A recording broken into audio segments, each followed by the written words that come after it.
आज की फिल्म है हमारी skin of the wolf. Film की शुरुआत 19वीं सदी से होती है। यहाँ हम मार्टिनन नाम के एक शिकारी को देखते हैं जो एक खाली पहाड़ की चोटी पर रहता है। मार्टिनन के घर के पास कोई नहीं रहता। यहाँ का रास्ता पथरीला और खतरनाक जंगल से घिरा हुआ है। मार्टिनन का रोज का काम अपने शिकार के लिए जाल बिछाना होता है और अपने जानवरों की देखभाल करना होता है। और वो भेड़ियों का शिकार करता है और उनकी खाल निकाल कर बेचता है जिससे वो मोटा पैसा बना सके। ऐसे ही मार्टिनन के पास बहुत सारी खाल जमा हो जाती है। फिर वो एक दिन उन सारी खालों को शहर बेचने निकल जाता है। रास्ता बहुत मुश्किल और खतरनाक होता है। वो दिन भर चलता है और रात एक गुफा में गुजारता है। अगले दिन मार्टिनन शहर पहुंच जाता है और एक बार में ड्रिंक करने लग जाता है। एक व्यापारी जो मार्टिनन की खाले खरीदना आया होता है वो मार्टिनन से तोल मोल करता है क्योंकि इस बार मार्टिनन ने भाव बढ़ा दिया था। मार्टिनन के पास अच्छी क्वालिटी की खाले होती है। खैर वो व्यापारी उससे सारी खाले खरीद लेता है और मार्टिनन को मोटा पैसा देकर चला जाता है।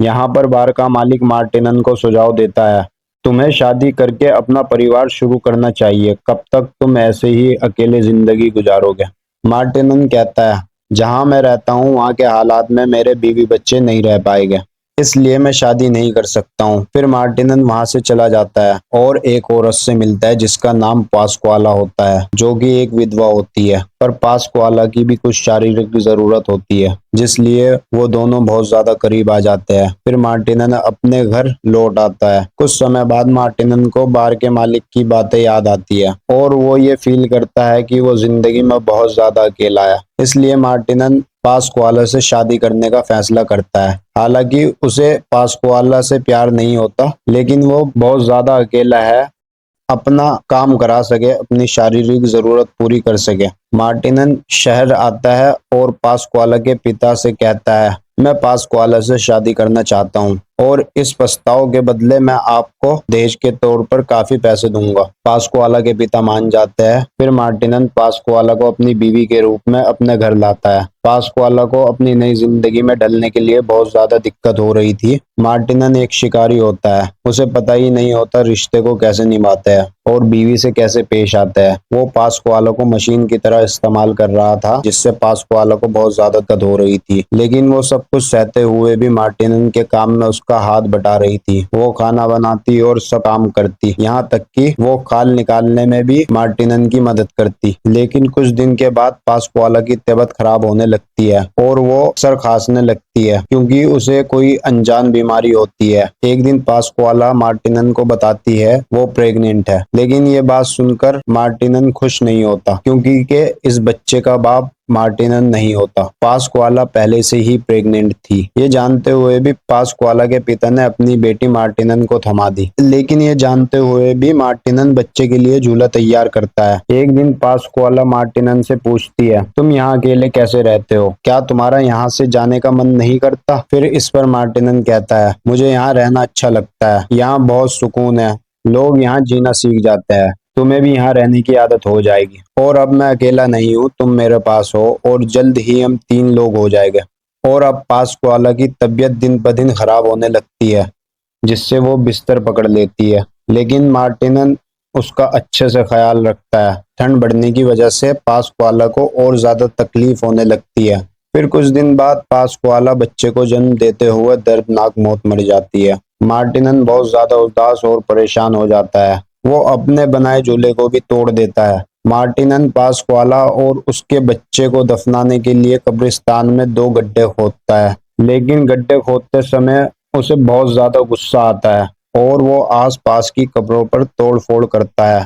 फिर मार्टिनन पास्कुआला और उसके बच्चे को कफन में बांधकर पास्कुआला के पिता के पास लाता है और उन पर इल्जाम लगाता है, आपको पता था पास्कुआला बीमार थी और पहले से ही प्रेग्नेंट थी, फिर भी उसकी शादी मेरे साथ कर दी आपने।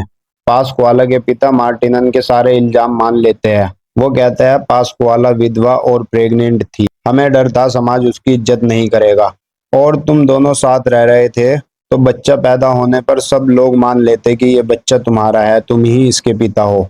ये सुनकर मार्टिनन पास्कुआला के पिता को बहुत डांटता है और अपने पैसे वापस मांगता है, जिस पर पास्कुआला के पिता उससे 1 महीने का समय ले लेते हैं।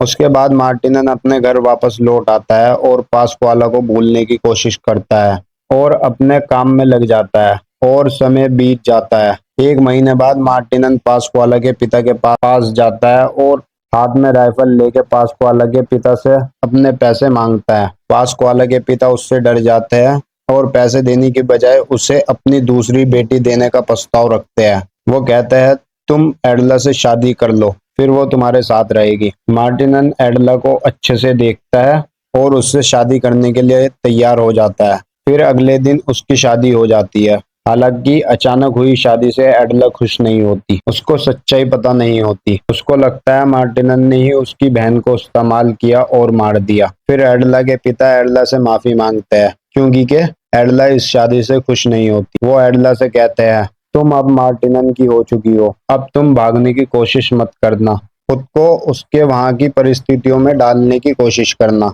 अगर तुम वहां से भागी तो मार्टिनन तुम्हें जरूर ढूंढेगा और यहाँ हमारे पास तक आएगा। फिर एडला के पिता उसे कुछ जड़ी बूटी देते हैं और बोलते हैं, अगर तुम्हें मार्टिनन के साथ रहने में दिक्कत हो तो तुम इस जड़ी बूटी का इस्तेमाल करके खुद को खत्म कर लेना। ये जड़ी बूटी एक तरह का जहर होता है। जाने से पहले एडला अपने माता पिता से गले मिलती है और फिर मार्टिनन के साथ निकल जाती है। इनका सफर बहुत लंबा होता है। मार्टिनन एडला को पीने के लिए पानी देता है और अच्छे से उसके साथ पेश आता है और फिर ये घर पहुंच जाता है। यहाँ रात में मार्टिनन एडला के साथ रात में इंटीमेट होता है। यहाँ एडला अपनी नई जिंदगी में ढलने की कोशिश कर रही थी। एडला को मार्टिनन बिल्कुल भी अच्छा नहीं लगता और उससे सारा काम कराता था और अच्छे से बात भी नहीं करता था और जरूरत पड़ने पर उसे इस्तेमाल करता था। इसलिए एडला मार्टिनन से ज्यादा नफरत करने लगी थी। एक दिन मार्टिनन उसे कहता है, मैं 4 दिन के लिए शहर जा रहा हूँ किसी काम से, अगर तुम्हें कुछ चाहिए तो तुम मुझे बताओ। इस पर एडला कहती है, मेरे माता पिता से कहना मैं ठीक हूँ। मार्टिनन कहता है, ठीक है, कह दूंगा। ये जगह मुश्किल है लेकिन तुम जल्दी ही यहाँ रहना सीख जाओगे। और फिर मार्टिनन जाने से पहले एडला को वॉर्न करता है, अगर तुम यहाँ से बाहर निकली तो जंगली जानवरों से बच के रहना होगा। रात को सोते हुए एडला को बहुत ज्यादा डर लगता है लेकिन जैसे तैसे वो रात गुजार लेती है। अगले दिन एडला को 2 गड्ढे दिखाई देते हैं जो मार्टिनन ने पास्कुआला और उसके बच्चे के लिए खोदे थे।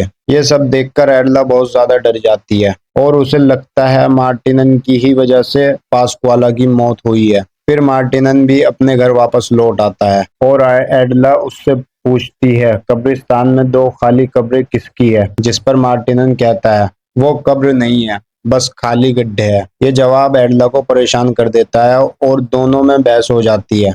और फिर मार्टिनन एडला से कहता है, पास्कुआला की मौत उसके पिता की गलती थी।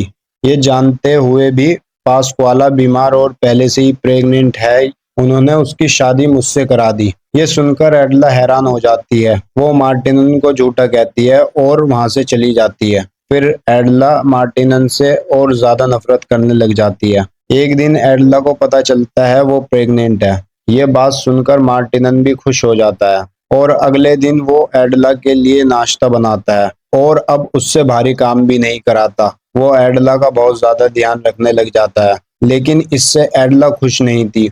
उसे लगता था पास्कुआला को मार्टिनन ने ही मारा था और अब उसका भी यही हश्र होगा। फिर एक दिन एडला फैसला करती है, जो जड़ी बूटी उसके पिता ने एडला को खत्म करने के लिए दी थी वो उसे मार्टिनन के खाने में मिला देती है और मार्टिनन उस खाने को खा लेता है। मार्टिनन इस बात से अनजान होता है इस खाने में जहर है। एडला हर रोज उसके खाने में वो जहर मिला देती है जिससे मार्टिनन बीमार होने लगता है। उसे कमजोरी और उल्टी होती है। मार्टिनन का यह हाल देखकर एडला खुश होती है। एक दिन जब मार्टिनन शिकार पर होता है, एडला घर से भागने का फैसला करती है। वो अपना सामान लेती है, घर से भाग जाती है। वो मार्टिनन के बिछाए जाल में फंस जाती है जो मार्टिनन ने शिकार के लिए जाल बिछा रखा था। वो किसी तरह अपना पैर जाल से बाहर निकाल लेती है और कुछ दूर चलने के बाद ठंड की वजह से बेहोश हो जाती है। मार्टिनन घर पहुंचता है और जब एडला को घर नहीं पाता वो तुरंत उसे ढूंढने निकल जाता है। अगली सुबह मार्टिनन को एडला के पैरों के निशान मिलते हैं जिससे वो एडला के पास पहुंच जाता है। एडला की तबीयत ठंड के कारण बहुत ज्यादा खराब होती है। मार्टिनन एडला को घर लाता है, उसकी देखभाल करता है। जब मार्टिनन उसके पैर पर पट्टी कर रहा होता है तो वो देखता है एडला का मिसकैरेज हो चुका है। ये देखकर मार्टिनन बहुत ज्यादा निराश हो जाता है। एडला को जब होश आता है, मार्टिनन उससे कुछ नहीं कहता और उसका अच्छे से ध्यान रखता है, जिससे एडिला जल्दी ठीक हो जाती है। जब एडला को पता चलता है उसका मिसकैरेज हो गया है, वो दुखी होकर मार्टिनन को बताती है। इस पर मार्टिनन कुछ नहीं कहता, क्योंकि के मार्टिनन पहले से ही सब जानता था। मार्टिनन ये पहले से ही समझ चुका था एडला उसके साथ खुश नहीं है, वो उसके साथ अब रहना नहीं चाहती। मार्टिनन उसे कहता है जल्दी ही ठंड बढ़ने वाली है, जिससे दिन छोटे हो जाएंगे। अगर तुम यहाँ से जाना चाहती हो तुम जा सकती हो। अगले दिन जब मार्टिनन सो के उठता है तो एडला वहां से जा चुकी थी। मार्टिनन एडला के लिए खुश होता है, लेकिन वो खुद को अब अकेला महसूस कर रहा था। एक दिन मार्टिनन को एडला के पिता की दी हुई जड़ी बूटी मिलती है, जिससे मार्टिनन को पता चलता है वो मार्टिनन को जहर दे रही थी, जिससे उसकी तबीयत बिगड़ रही थी। यह देखकर मार्टिनन बाहर बैठकर रोने लगता है और उसकी तबीयत भी बिगड़ने लग जाती है। अगर मार्टिनन को कुछ हो गया तो उसकी बकरियों का ध्यान रखने वाला यहाँ कोई नहीं है, इसलिए वो अपनी बकरियों को आजाद कर देता है। फिर हम मार्टिनन को बिस्तर पर लेटे हुए देखते हैं। जैसे जैसे ठंड बढ़ती है मार्टिनन भी मौत की नींद सो जाता है और यहीं ये फिल्म खत्म हो जाती है। फिल्म कैसी लगी दोस्तों कमेंट में जरूर बताना।